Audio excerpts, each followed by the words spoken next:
Olá pessoal, tudo bem? Nesta videoaula nós iremos falar sobre a partida direta de um motor de indução.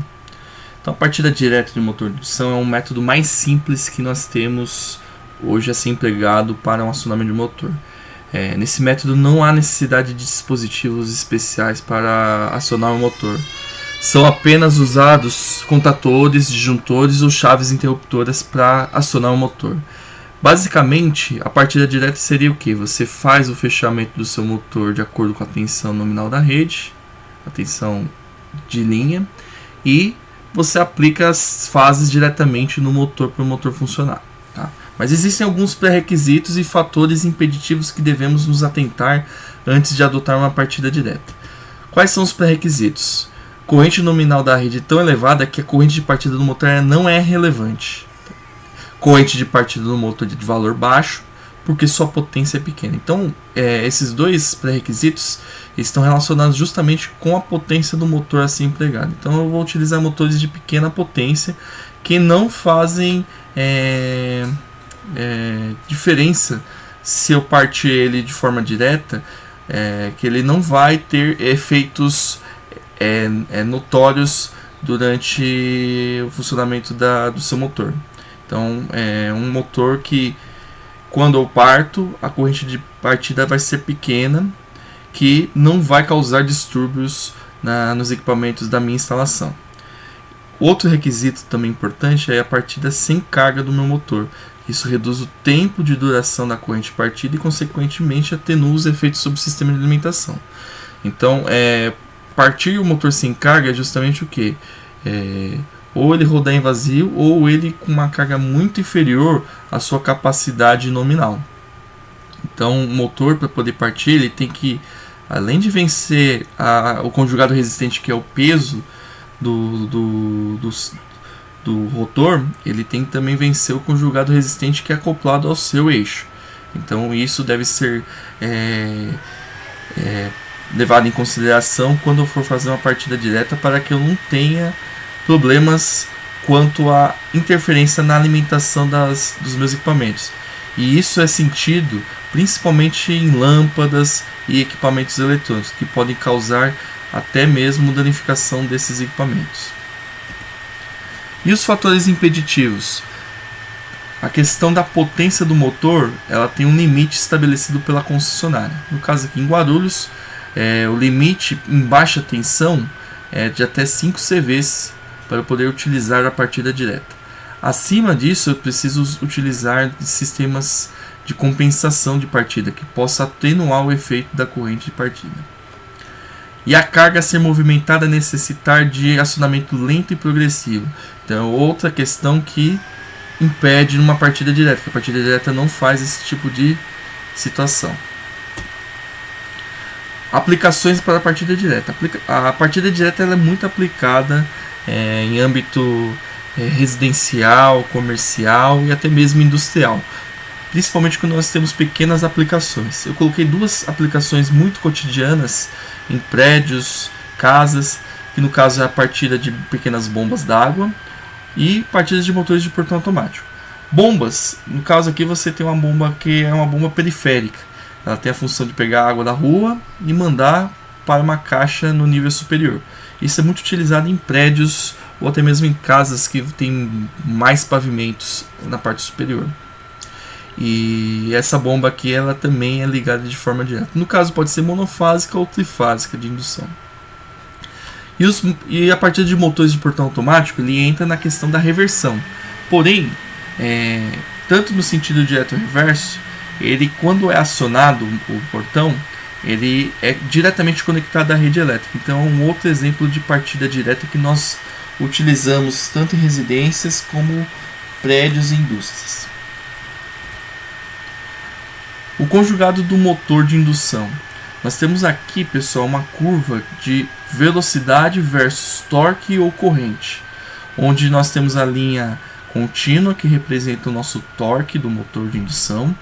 E esse torque ele é dividido em partes. Ele tem o torque de partida, aí ele varia para um torque mínimo, até um torque máximo e chega na parte do torque nominal. E a nossa corrente, pessoal, ela tem dois patamares. Ela tem o patamar de partida e tem o patamar nominal. Como é que funciona o nosso motor? A primeira etapa é quando eu ligo o meu motor. Meu motor está parado, está em inércia. Para retirar ele de inércia, é necessário que haja uma grande quantidade de energia. Essa quantidade de energia é levada através da corrente elétrica. Essa corrente elétrica é transformada em energia mecânica que faz com que o motor movimente. E por ter uma necessidade de vencer o conjugado resistente, é necessário que haja uma corrente de partida grande. E ela normalmente atinge o quê? De 5 a 6 vezes o valor da corrente nominal do motor. Então ela começa num valor muito alto e aos poucos ela vai decaindo até que ela atinge os patamares nominais, quando a minha velocidade nominal ela é atingida, a minha corrente nominal ela é estabilizada. Então essa corrente ela começa no patamar alto e ela vai decaindo até que atinge os valores nominais do motor. Um detalhe muito importante é que na variação dessa corrente vai depender justamente do que eu acoplo mecanicamente no eixo do meu motor. Então, se eu tiver com muita carga mecânica acoplada no eixo do motor, eu vou ter a necessidade de maior de corrente elétrica. Isso faz com que a corrente de partida seja maior do que com o motor em vazio. O fechamento do motor numa partida direta. Numa partida direta, os motores devem ser fechados de acordo com a tensão que será alimentado. No caso, a tensão de linha da rede. Nos motores de indução trifásico, do tipo gaiola de esquilo, nós temos de 2 a 4 ligações que nos permitem tensões diferentes. Nós temos aqui um motor de 6 pontas, onde eu tenho duas tensões. Tenho 220 volts, que é ligado em delta, e tenho 380 volts ligado em estrela. A ligação em delta, eu fecho o terminal 1 com o terminal 6, o terminal 2 com o terminal 4 e o terminal 3 com o terminal 5, alimentando os terminais 1, 2 e 3 com as minhas 3 fases. Já na ligação em 380 volts, que é a estrela, eu curto-circuito os terminais 4, 5, 6 e alimento as minhas 3 fases nos terminais 1, 2 e 3. Tem a possibilidade também de ter um motor de 4 tensões, que são os motores de 12 pontas. 220 volts, eu faço um duplo triângulo. Eu ligo 2 triângulos em paralelo. No 380, eu faço o fechamento de 2 estrelas em paralelo. No 440, eu faço um único triângulo em série, onde eu coloco no mesmo ramo 2 bobinas em série. No 760 volts, eu faço uma estrela única, em que os ramos terão que 2 bobinas em série também. Um detalhe muito importante, que na ligação em estrela de 12 pontas, onde eu tenho a tensão de 760 volts, ela deve ser realizada somente para a partida estrela-triângulo. Então aqui nós temos o nosso diagrama principal da partida direta, onde nós temos os seguintes componentes do circuito principal. Lembrando que nós temos o que? Proteção, seccionamento e a carga. Como medida de proteção do nosso circuito, nós temos os fusíveis, que fazem a proteção contra curto-circuito do nosso circuito do motor. Temos também como proteção o relé de sobrecarga, que protege o nosso enrolamento do motor contra eventuais sobrecargas. E temos a parte do seccionamento, que é feita através da contatora de potência. E a nossa carga em questão é um motor de indução trifásico. Para realizar o comando, ou seja, a montagem do circuito auxiliar desta partida direta, nós iremos utilizar um botão S0 de desliga e um botão S1 de liga. Lembrando que são botoeiras pulsantes. Um contator de potência K1, onde eu utilizarei, além dos contatos principais, a bobina do contator e contatos auxiliares para realizar lógica de funcionamento. E temos também o relé de sobrecarga KF1, que será um contato auxiliar para bloqueio e desligamento do nosso circuito auxiliar. Como medida de sinalização, utilizaremos as seguintes cores do sinaleiro luminoso: vermelho para motor ligado, verde para motor desligado, branco para alimentação ok e o amarelo para falha de sobrecarga. Aqui nesse slide eu mostrarei para vocês o descritivo de funcionamento do nosso comando da partida direta. Temos aqui nessa parte o descritivo detalhado e aqui nós temos o descritivo simplificado. Então eu vou descrever passo a passo do detalhado e simplificado ao mesmo tempo. Então o primeiro passo seria o acionamento do motor. Então o acionamento é feito ao pressionar o S1. Isso faz com que a bobina do contator K1 seja alimentada e o meu motor ele seja ligado através dos contatos principais. De uma maneira simplificada, nós temos uma coluna chamada contato e uma outra coluna chamada bobina. O contato seria a atuação de algum contato que possa acionar ou desligar ou até mesmo bloquear o nosso circuito. E desse lado nós temos o que? A ação da bobina. Então, ao pressionar S1, ele vai alimentar a bobina de K1 e obviamente vai magnetizar o núcleo móvel, fazendo com que os contatos que estão fixados sobre esse núcleo móvel se movimentem e atuem. No caso, os contatos do circuito principal serão fechados e fará com que o motor ligue. Lembrando, pessoal, que quando eu utilizo uma botoeira pulsante, é necessário que eu tenha um contato de autorretenção em paralelo. Esse contato é um contato normalmente aberto, que deve ser um contato do dispositivo que eu estou acionando. No caso aqui, eu estou acionando a contatora K1. O segundo passo é, ao pressionar o S0, a bobina do contator K1 é desalimentada e o motor é desligado. Então aqui é a parte do desligamento da nossa partida direta. De maneira simplificada, eu coloco aqui o nosso contato S0 e obviamente ele vai cortar a alimentação e a bobina de K1 é desmagnetizada. Lembrando, pessoal, que o contato de S0 é um contato de desligamento, então ele deve ficar em série com a bobina e com o contato de acionamento, e ele deve ser um contato normalmente fechado. E quando eu atuo esse contato, por ele estar em série, ele bloqueia o caminho da corrente elétrica e faz com que a bobina perca a alimentação. O terceiro passo eu vou repetir novamente o processo de acionamento, onde eu pressiono S1 e a nossa bobina do contator K1 é alimentada, fazendo com que o nosso motor seja acionado. A representação simplificada é idêntica ao item 1. O quarto passo, ao atuar o relé de sobrecarga KF1, a bobina do contator K1 é desalimentada e o motor é desligado e bloqueado. Isso seria a atuação de uma eventual sobrecarga no nosso motor. E ela é simplificada dessa forma. Eu represento aqui o contato de KF1, que cortará e bloqueará a alimentação da bobina de K1. Esse contato também fica em série com tudo que nós falamos, e ele é um contato normalmente fechado. Como que funciona o relé de sobrecarga? O relé de sobrecarga possui dispositivos térmicos, que são sensores de temperatura, idênticos ao que são utilizados no nosso disjuntor termomagnético, que é uma lâmina bimetálica. Essa lâmina bimetálica ela sofre uma dilatação térmica quando há uma corrente acima do ajustado no relé de sobrecarga. E isso faz o efeito de arco, onde mecanicamente atua o contato auxiliar de KF1, um contato normalmente fechado. E esse contato abre e faz com que a bobina da contatora K1 perca a sua alimentação.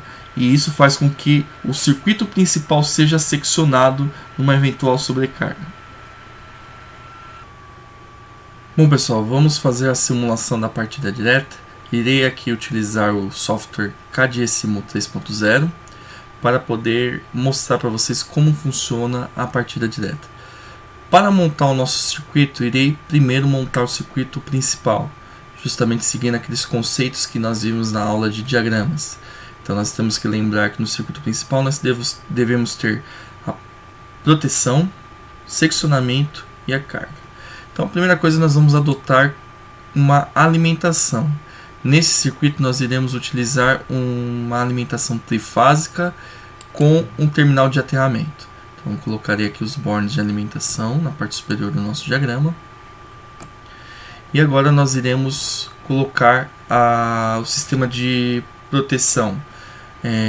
Lembrando que nós podemos utilizar como proteção ou disjuntor motor ou fusível mais relé de sobrecarga. Se eu utilizar o disjuntor motor, não há necessidade de colocar o relé de sobrecarga ou até mesmo o fusível, porque o disjuntor motor possui os dois dispositivos de proteção contra curto e sobrecarga no mesmo invólucro. Mas aqui nós vamos utilizar como experiência a proteção com fusível e com relé de sobrecarga. Então vou buscar aqui minha base fusível trifásica, vou colocar ela aqui, lembrando que o fusível fica em primeiro lugar, justamente para proteger contator e relé de sobrecarga e motor. Em seguida vem o seccionamento. O seccionamento são as contatoras de potência. Então vou colocar aqui nosso contator de potência com os contatos principais, e logo em seguida nós colocamos o relé de sobrecarga para proteção contra sobrecarga no enrolamento do motor. Então eu coloco abaixo da nossa contatora. Então essa é a sequência, pessoal. Se eu for utilizar como medida de proteção no circuito principal fusível e relé de sobrecarga, fusível vem antes da chave, depois vem, no caso, a contatora, né, com seus contatos principais, e abaixo dos contatos principais o nosso relé de sobrecarga. E por último, nós colocamos a carga. Nós vamos colocar um motor trifásico. Então vai ser a primeira base aqui do trifásico que nós temos na biblioteca. Agora eu farei a ligação dos condutores nos componentes inseridos. Vamos ligar aqui cabo a cabo aqui. Eu peguei justamente na biblioteca já os três condutores ao mesmo tempo, que são condutores simultâneos, para poder fazer a ligação de maneira mais prática e rápida. Agora eu vou passar meu condutor de aterramento na carcaça do motor.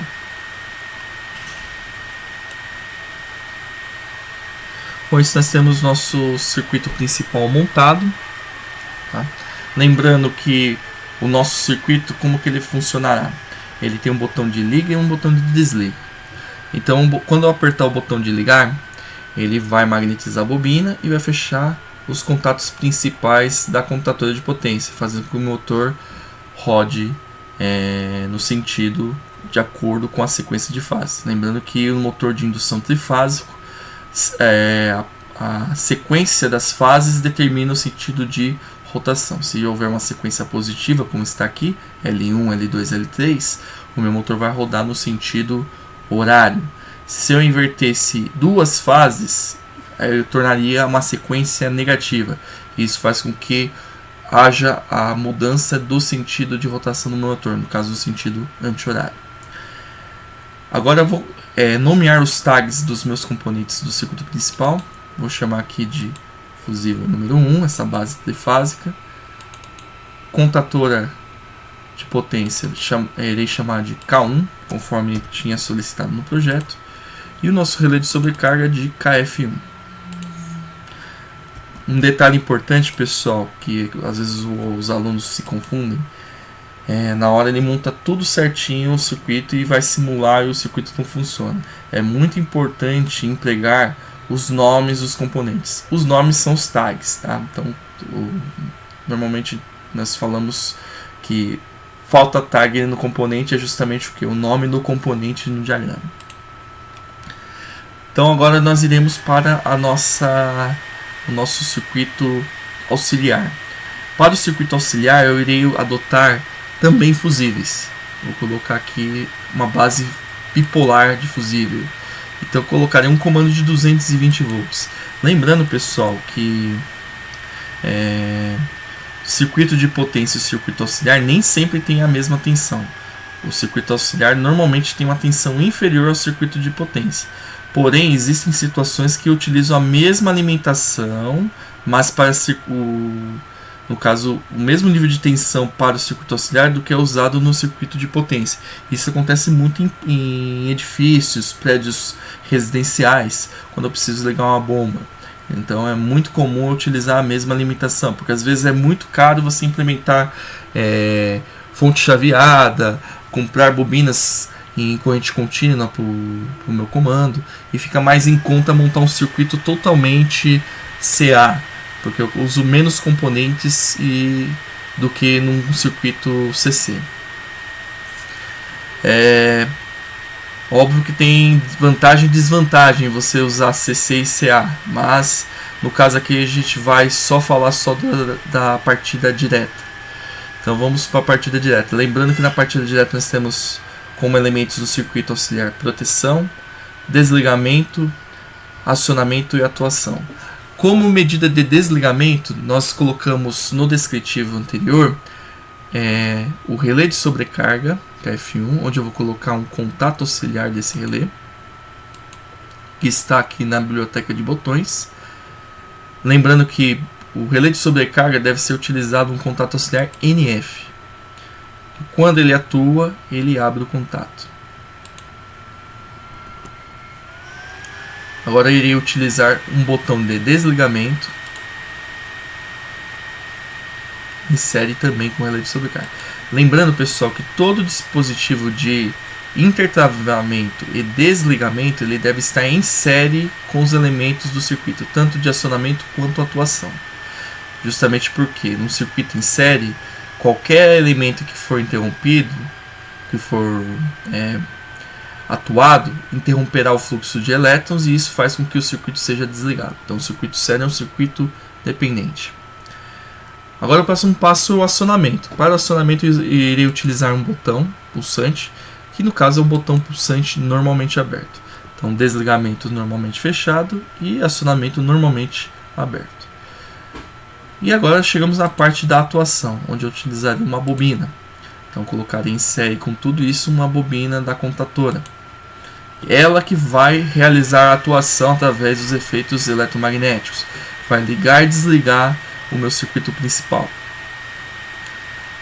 Então vamos colocar os condutores. No caso eu vou selecionar as fases aqui para poder já começar a conectá-las.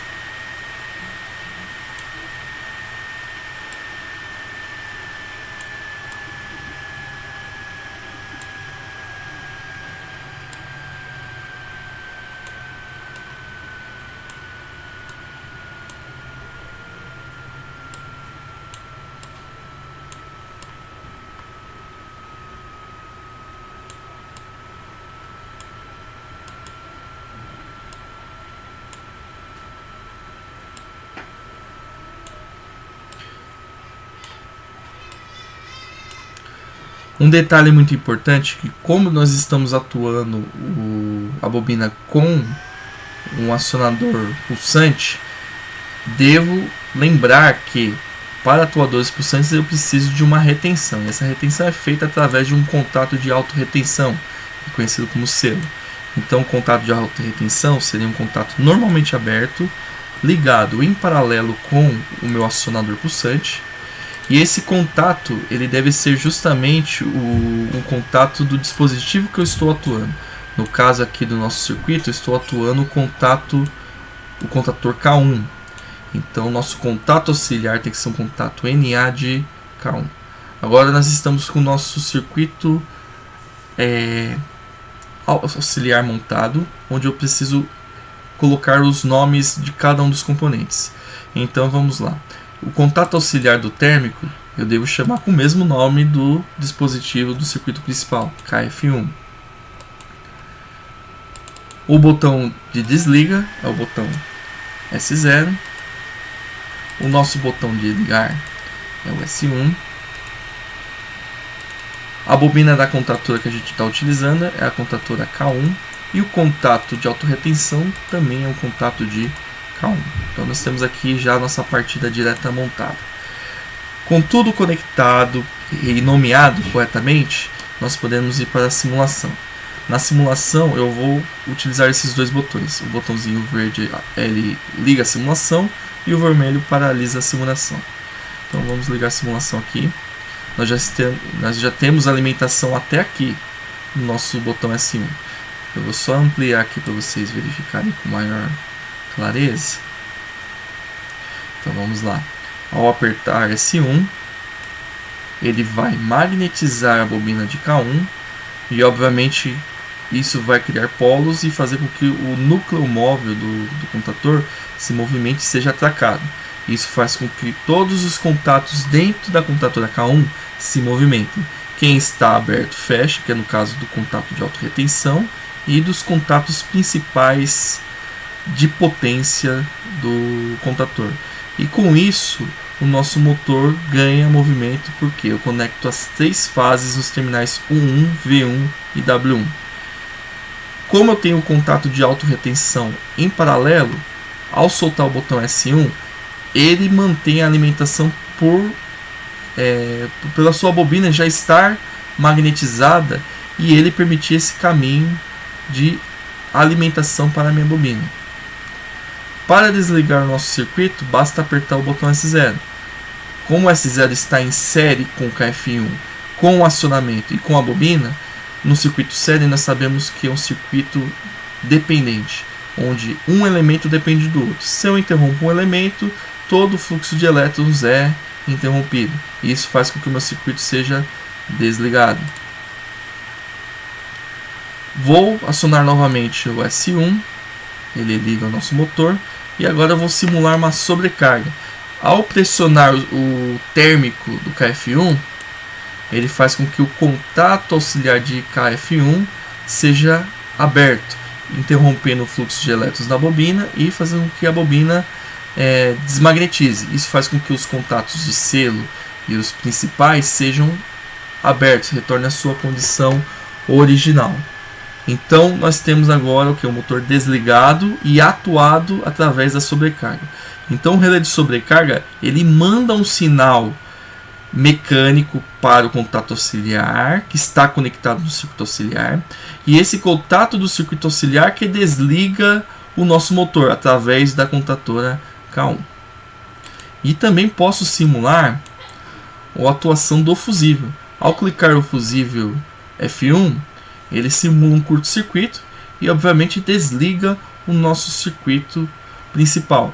Lembrando que o nosso circuito auxiliar ainda está acionado. Eu devo desligar o circuito auxiliar. Para finalizar, eu vou inserir as sinalizações necessárias para o funcionamento, e a indicação do nosso motor. Para isso eu preciso paralisar a simulação e com isso eu vou inserir os nossos sinalizadores. Os sinalizadores estão na mesma seção das bobinas. Então eu pego o sinalizador luminoso e eu insiro ao lado aqui do nosso circuito. Pessoal, tome cuidado que sinalizador, bobinas não devem ser ligadas em série, é sempre em paralelo. Então nós devemos ligar o que? Colunas. Então cada coluna vai ter uma função. Então aqui essa primeira coluna nós temos a função de acionamento do motor. A segunda coluna é uma sinalização, nós vamos colocar a sinalização de liga. A coluna de sinalizador é a sinalização de desliga. A terceira coluna nossa vai ser um sinalizador de checar se nós temos alimentação do comando. E a quarta coluna nós vamos sinalizar uma eventual falha por sobrecarga do motor. Então, para poder sinalizar o motor ligado, primeiro devemos saber quem que aciona o motor. No caso aqui, quem aciona o motor é a contatora K1. E a contatora K1 ela só aciona o motor quando ela está magnetizada. Então, quando ela magnetizar, ela deve fechar um contato indicando que o meu motor está em funcionamento. Obviamente, nós sabemos que acionamento deve ser um contato normalmente aberto. Então, vou colocar em série com um sinalizador H1, no caso que eu vou chamar ele, um contato normalmente aberto. Para indicar o desligamento do motor, nós sabemos que a contatora K1 deve estar o quê? Desacionada, ou seja, deve estar sem alimentação. Quando eu desmagnetizo essa contatora, os contatos principais abrem e isso faz com que o meu motor pare de girar. E para poder representar o LED funcionando, eu preciso pegar um contato de K1 que tem a lógica inversa deste. A lógica inversa desse seria um contato normalmente fechado.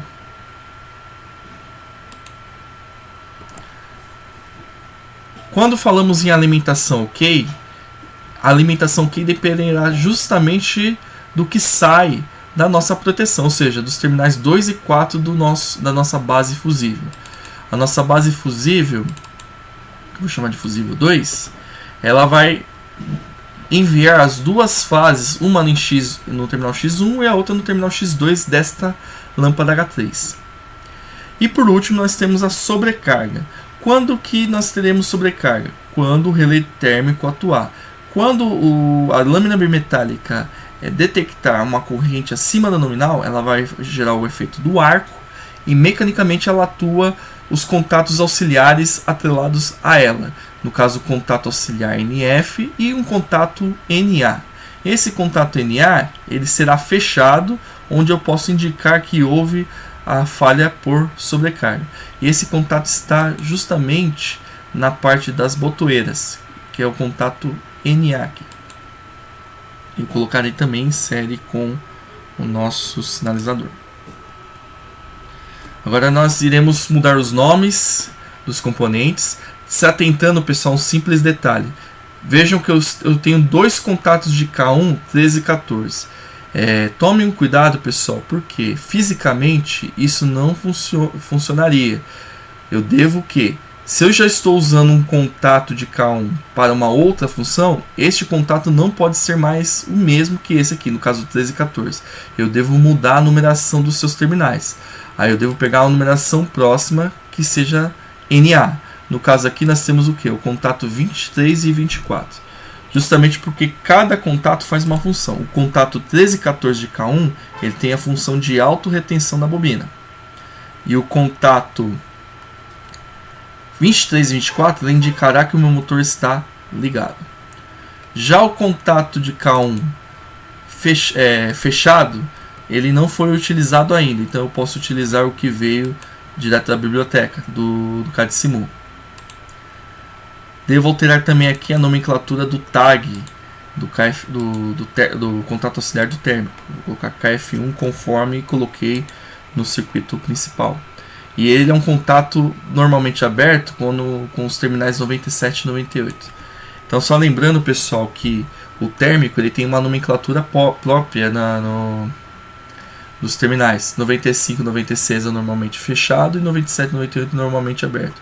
Diferentemente das chaves, botões e contatos auxiliares, onde o final 1 e 2 indica normalmente fechado e o final 3 e 4 normalmente aberto. Agora vamos mostrar para vocês como muda a nomenclatura do sinalizador. Aqui eu vou chamar de H1. E eu mudo também a cor desse sinalizador. São 5 cores: verde, vermelho, amarelo, azul e cinza. No caso do ligado eu vou colocar vermelho. Vou mudar aqui para o desligado. Vou manter verde para o desligado e só vou mudar o tag aqui para H2. A alimentação ok, eu vou colocar uma cor cinza e o tag H3. E nossa falha, que é o H4, eu vou colocar amarelo. Agora eu vou pegar os fios da fase e vou conectá-los, os X2, todos em paralelo com H2 da bobina K1.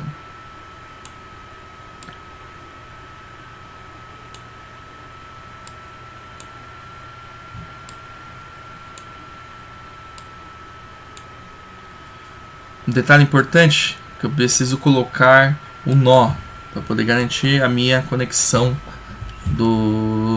da derivação. Aí eu vou ligar em série aqui K1 24 com H1X1, K1 12 com H2X1, KF1 98 com H4X1. Tomem cuidado na hora de alimentar a sinalização. Muitas pessoas pegam a alimentação aqui abaixo de S0.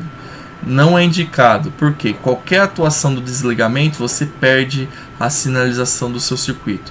Toda alimentação deve vir direto das fases. Como eu estou fazendo aqui do X2 que está vindo do ponto 4 de F2, a alimentação da outra fase, que na entrada dos contatos que eu estou atuando no sinaleiro, deve ser na saída do terminal 2 de F2, que é justamente aqui.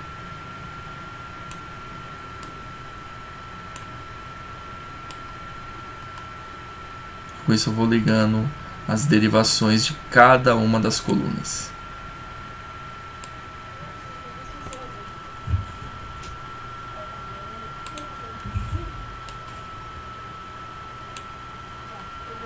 Garanto aqui o meu nó de conexão da derivação. E nós temos agora nosso circuito pronto. Para poder dar mais realidade ao nosso simulador, eu vou colocar duas botoeiras aqui. Então aqui nós temos duas botoeiras. Essa aqui vai ser chamada de S0.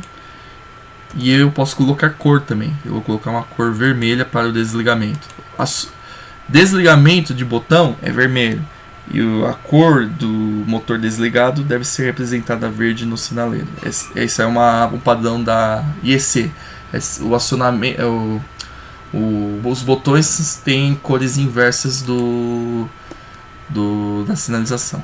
E o S1 aqui vou deixar verde. Então já temos aqui os tags já anexados diretamente com os contatos do circuito e as cores já indicadas para o funcionamento. Agora vamos simular. Nosso circuito já está alimentado, então vamos analisar a sinalização.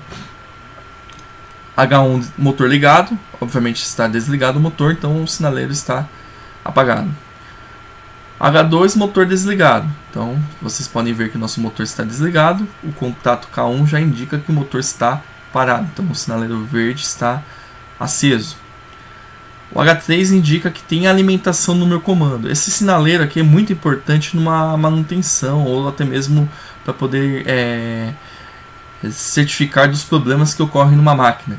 Porque a primeira coisa que nós devemos ver é justamente se o comando está alimentado. Então é um sinaleiro que visualmente o eletricista já bate o olho e já descarta um dos problemas, que é a falta de alimentação no comando. Então indica que nós temos alimentação no nosso circuito auxiliar. E o 4 seria a proteção por falha, uma falha no caso de sobrecarga atuada. E no caso nós não temos sobrecarga. Então indica que o motor está pronto para a operação. Para operar o motor, basta ligar o S1. Ao apertar o S1, o sinaleiro 2 apaga, indicando que o motor não está mais desligado.